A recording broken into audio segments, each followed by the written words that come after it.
सदगुरु की साजी नवाजी। गुरु प्यारी सात संगत जी, बड़े ही प्रेम और सत्कार से बोलिए धन्यंकार जी।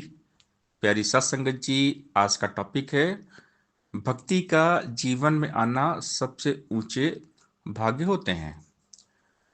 जब भगवान से प्यार हो जाए, निरंतर भगवान का चिंतन, मनन, सुमिरन, ध्यान होता रहे, तो समझना है कि हमारी किस्मत सबसे अच्छी है।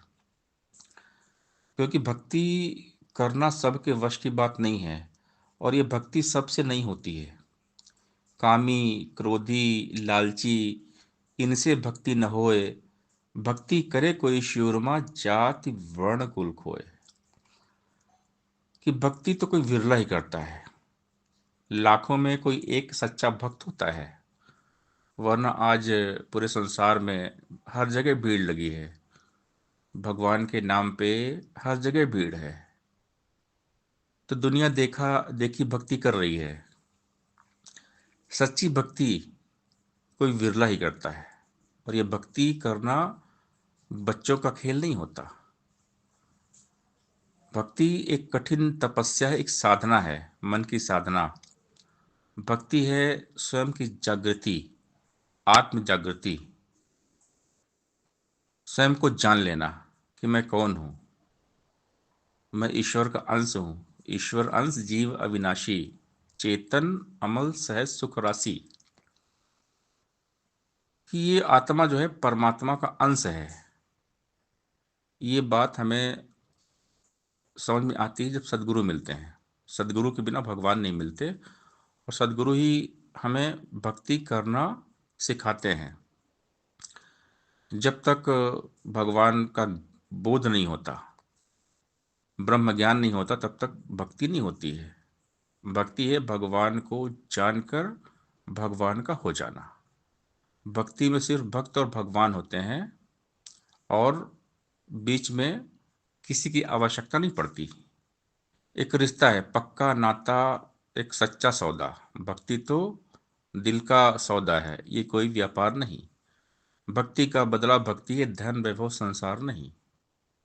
भाव बिना भक्ति नहीं उपजे, भक्ति बिना नहीं भाव, और भक्ति भाव एक रूप है, दोनों एक स्वभाव। भक्ति है भावना प्रधान।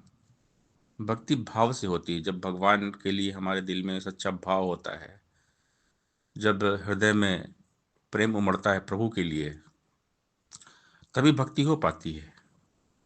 और जिसने अपनी भक्ति संभाल ली, उसका सब कुछ संभल जाता है। लेकिन भक्ति करना बहुत कठिन है। भक्ति इतनी आसान नहीं है। हमारे जो रिश्तेदार हैं हमारी संपत्ति का बंटवारा कर सकते हैं, मगर हमारी भक्ति का बंटवारा नहीं कर सकते। इंसान की भक्ति उसकी सच्ची संपत्ति है, जिससे ये लोक सुखी हो जाता है और परलोक भी सुहेला हो जाता है। तो भक्ति को संभालना पड़ता है। जिसने भक्ति संभाल ली, उसका सब कुछ संभल गया। तो भक्ति को संभालने के लिए निरंतर भगवान में खोना पड़ता है, भगवान का होना पड़ता है। भक्ति जिनके पास रहती है, भगवान उनके साथ रहते हैं। और भक्ति उनको मिलती है जिनकी किस्मत जाग जाती है, जिनका नसीब बहुत ऊंचा होता है। भक्ति मनुष्य के जीवन को निखार देती है, आदमी की किस्मत को संवार देती है, इंसान को महान बनाती है। भक्ति ही हमारे अंदर अच्छे गुण लेकर आती है, क्योंकि जब हम ईश्वर के साथ जुड़ते हैं तो ईश्वर के जो गुण हैं वो हमारे अंदर आते हैं। प्यार, नम्रता, सहनशीलता, विशालता, दया, क्षमा, ये सारे गुण अपने आप आते हैं। और एक इंसान ईश्वर के साथ जुड़कर ही इंसान बनता है। तो भक्ति ही हमें सुधारती है और इंसान बनाती है, हमारे अंदर अच्छी बातें लेकर आती है, हमें नेकी, परोपकार, परमार्थ के मार्ग पर चलाती है। तो बात है प्रेमा भक्ति की। ये भक्ति प्रेम से होती है, भाव से होती है। बिन विश्वास भक्ति नहीं, ते बिन रवहि न राम, राम कृपा बिन जीव को सपने नहीं विश्राम। ये भक्ति में विश्वास का होना बहुत जरूरी है। पूर्ण रूप से निरंकार पर एतबार जब आता है, कई हृदय भी बड़ा एक चमत्कार कहलाता है। पूरा विश्वास चाहिए, एतबार चाहिए निरंकार पर, गुरु पर। जिनका ईमान पक्का है, जिनका विश्वास पक्का है, वही भक्ति कर पाते हैं, वरना तो फिसल जाते हैं वे लोग जिनके ईमान डगमगाते हैं। असूलों के पक्के लोग ही इतिहास बनाते हैं। सच्चे भक्त जो होते हैं हर हाल में भक्ति करते हैं। सुख हो दुख हो, कैसे भी हालात लाइफ में हो, विपरीत हालात भी लाइफ में अगर आ गए, तो हर संकट कष्ट मुसीबत में भगवान के साथ जुड़कर रहते हैं और भक्ति करते रहते हैं। तो बात है भक्ति को संभालने की। जिसने अपनी भक्ति संभाल ली, उसका सब कुछ संभल जाता है। सत्संगत जी, प्यार से बोलिए, दयान निरंकार जी।